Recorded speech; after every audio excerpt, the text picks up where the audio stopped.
So dito po sa church na ito po yung choir loft na tinatawag. Explore po natin habang naghihintay tayo ng misa. Mag-vlog po muna tayo dito. Ayan. Ito po yung choir loft. Ito po yung organ. Ginagamit po sa misa kapag kanta. Ayan. So, wala pa po mga tao. Ang tawag po dito sa mga upuan na ito ay mga fuse. Ayan, mga fuse po yan. Yung mga luhuran po yan. So, ito pong nandito naman ang Advent wreath na tinatawag. Yung tatlong kandila na pang-Adbyento at yung isang kulay pink. Sinindihan na po natin yung kulay pink, yung nasa gitna. Ang isinisimbolo po nitong Advent wreath ay eternity and hope, love, and peace. Yan po. So, ito naman po yung mga gamit sa misa. Yung ating chalice, ciborium, credence. Ayan. Ang tawag po dito ay credence table. Ayan po yun. So ito po ang cruets.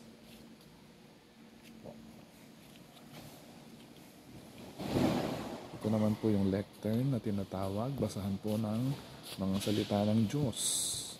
Ang ating lectern. Dito po bumabasa ang mga lector at nag-homily ang pari. Lectern. Ito pong tawag dito, ang tawag dito ay sanctuary, ang altar, kung saan nandito ang altar table. Yan po yung altar table po natin. At ito naman po yung yan, altar table. Ito naman po yung altar cloth. Yan. So, ito po ang Book of the Gospel. Kung nandito, Book of the Gospel po yan. So, kung ating crucifix, nilalagay po ito pagka hindi po resurrected Christ po kasi nakalagay dito sa ating altar, kaya kailangan po ay may crucifix. Yan po. So, ito yung holy water, altar table, yan po. So, ito naman po ang presider's chair kung saan nagsasalita ang pari. Ito po yung kaniyang basahan. Presider's chair. Yung altar. Ito po ang patron ng dambana. Ang ina ng laging saklolo. Ito po. Medyo malakas po ang hangin ngayon.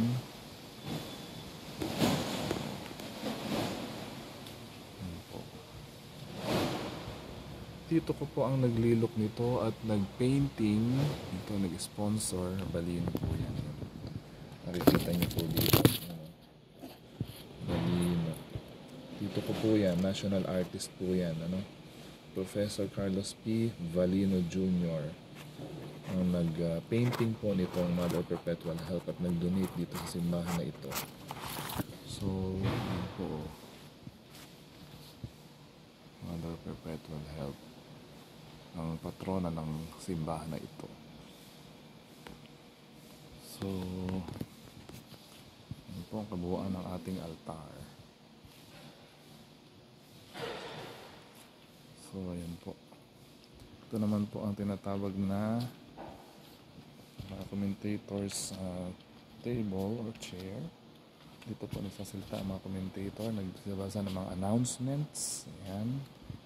At syempre, ang ating Belen. Dahil ngayon ay magpapasko. Nandito. Wala pa pong laman ang Belen na ito. Si Baby Jesus ay wala pa dahil sa Pasko pa lang, December 25. At 24 ng gabi. Ayan, magkakaroon ng Baby Jesus. Dahil hindi pa nga po siya sinisilang. No? Nagpe-prepare pa lang po tayo. Ang 9 na simbang gabi na ating binubuo ay sa pag-aalaala natin sa 9 na buwan na pagdadalang tao ni Mama Mary kay Jesus. Yun. Kaya po tayo nag-novena or nagsisimbang gabi. Yan. Sa umaga po ang tawag ay Misa de Gallo. Kaya Misa de Gallo or Mass of the Rooster. Yun po ang ibig sabihin ng simbang gabi.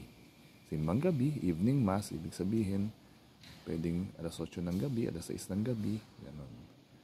evening mass, kaya simbang gabi. Kaya yung misa natin ngayon, ang tawag ay Misa de Gallo o Mass of the Rooster. 4 a.m. Mass. Yan.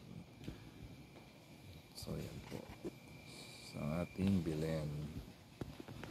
So, ito naman po, may mga kandila kayo nakikita dito. Ibig sabihin, pangatlong gabi na ngayon. Simbang gabi. So, 9 na kandila po yung binubuo natin dyan para mabuo natin ang simbang gabi. Ito sinisimbolo po ng mga nakalagay dito. Hindi lang basta nilagay yan sa altar. No, may mga simbolismo po at paliwanag ang bawat simbolo o mga nakalagay na dekorasyon dito. Ito naman po itinatawag na baptismal font. Ibig sabihin po ng baptismal font dito po, binibinyagan ang mga nagiging Katoliko. Yan. Ayan po. So, kompleto po yan. Ating simbahan. At ito naman pong mga nandito na 12 po ito. So, sinisimbula po niyan ang 12 pillars of Israel. 12 tribes of Israel. Oo. Mga hamba ng simbahan. Ibig sabihin po niyan ay yan o, 12 po yan. Bawat corners yan, cornerstone, sinisimbolo po ng 12 na lahi ni Jesus sa Israel. Yan po. Ito mga nilalagyan po ng kandila yan pag anniversary po ng bawat simbahan o ng parokya. Kinakandilaan po yan. Ibig sabihin po ng mga simbolismo sa simbahan. Sa bawat simbahan po may ganyan. So, yan na po. Mga tao na po dito. No? Time check.